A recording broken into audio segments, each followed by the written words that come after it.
When one speaks of secession, people often respond that the American Civil War established once and for all that peaceful secession is impossible. However, the breakup of the Soviet Union began with the peaceful secession of the three small Baltic countries, Estonia, Latvia, and Lithuania. They seceded peacefully in spite of the historical precedents of military intervention in Hungary and Czechoslovakia. Perhaps Vermont, as one of the smallest states, could follow their example. You seem to suggest that on page 86 of your book, where you write, if Vermont can succeed in undermining the moral authority of the United States and convince the rest of the world that the United States government is corrupt to the core, then it too may be able to escape from the Union without ever firing a shot. Can we be reasonably confident that our path to secession will be peaceful, or is there a risk that it will lead to violence, as it did, for example, in Ireland or in the Roman Republic? That's an excellent question. I mean, obviously, secession is not a risk-free endeavor, but we take heart from what took place in Eastern Europe in the 1980s. You know, who would have predicted in, say, 1985 that by 1987, 5 of the 6 East European so-called satellite countries, allies of the former Soviet Union, would rid themselves of their communist regimes within 6 months, and would do so peacefully. Romania was the bloody exception to the rule. Many people argued that when Solidarity made its first moves in Poland in 1981, that the Soviet Union would intervene, as they had intervened in Budapest in 1956 and Prague in '68, but it never happened. And so the question is, why didn't the Soviets intervene? Why did they let it play out? And then, you know, finally in 1991, the Soviet Union itself implodes, and that was virtually a peaceful event itself. Well, I think the answer in terms of the East European satellite countries is, and with Poland in particular, is that all 6 of them worked to undermine the moral authority of their regimes. That was the common thread used as a political strategy. But Poland in particular enjoyed very favorable media attention, reputation worldwide. It's kind of standing on the moral high ground. There were a lot of supporters, not the least of which was the United States government, the Roman Catholic Church, who were pulling for solidarity.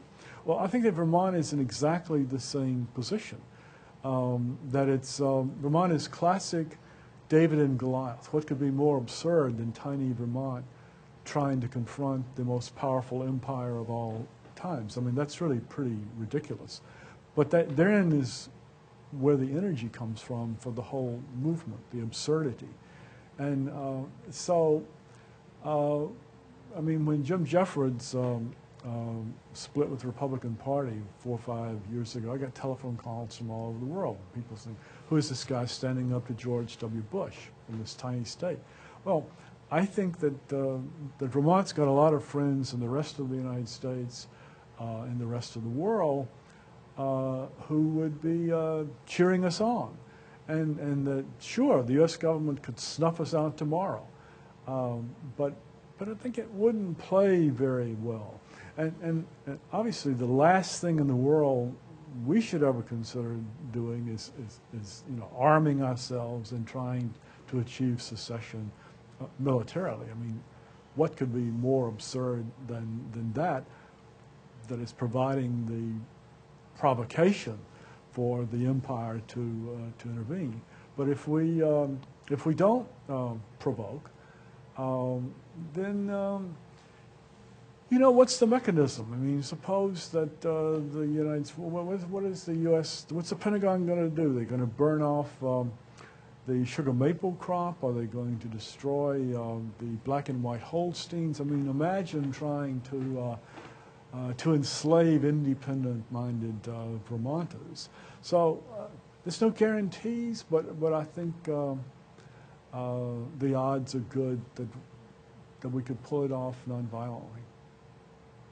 As I see it, if we had a vote and 2/3 of the people or the legislature voted for secession, that would be there for the whole world to see, and then the government in Washington could either say, well, okay, you can secede, or no, you can't.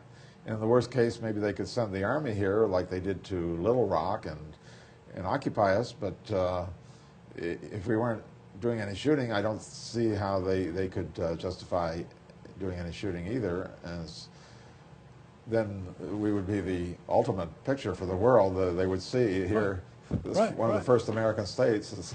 Right. Yeah, that's the picture. Yeah.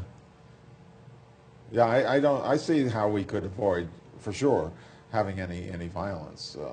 And you know, if one looks at those 6 East European countries, the implosion of the Soviet Union, this was all perceived to be impossible, but it was all nonviolent except Romania, or even the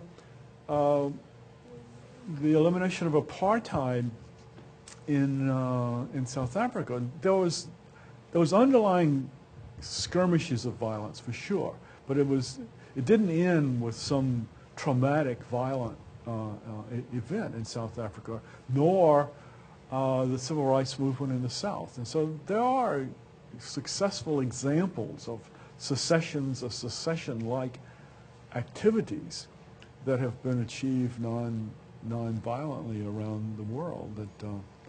And I think it's the only way that makes any sense for us. And there's one other thing in Vermont's favor that's not as favorable to other states is that we don't have any strategic military resources. That about the only thing we've got is an aging nuclear power plant that may or may not even be allowed to continue operation. We're the only state in the Union that has not one single military base. We've got a National Guard, but we don't have a full-time military base in Vermont. It doesn't exist. There are very few military contractors, and they're on the wane. I mean, I think it's just a matter of time before IBM, packs up, leaves Essex Junction and heads to China, Mexico, or somewhere. So few military contractors. There are no big cities. There's nothing. I mean, Vermont is a threat to no one. Whereas if we're Texas, New York City, California, it's a different ballgame. But it's clearly to our advantage that we're a threat to no one. We do have General Dynamics in Burlington, don't we? Right. And they're a military contractor, I believe. Yes. I'm sure either they or IBM are probably the biggest, although their General Dynamics is much smaller than they used to be. It's more like a kind of a regional office, I believe, now. That's what's in Burlington. There's relatively little manufacturing anymore within the state, if I understand it correctly. They used to make Gatling guns in General Dynamics. When I graduated from University in Boston in 1968, they were one of the companies that offered me a job. So I'm a little bit familiar with them. Mm-hmm, mm-hmm. But I didn't want to go to work on military projects at that time, so I went to work for RCA, started making TVs.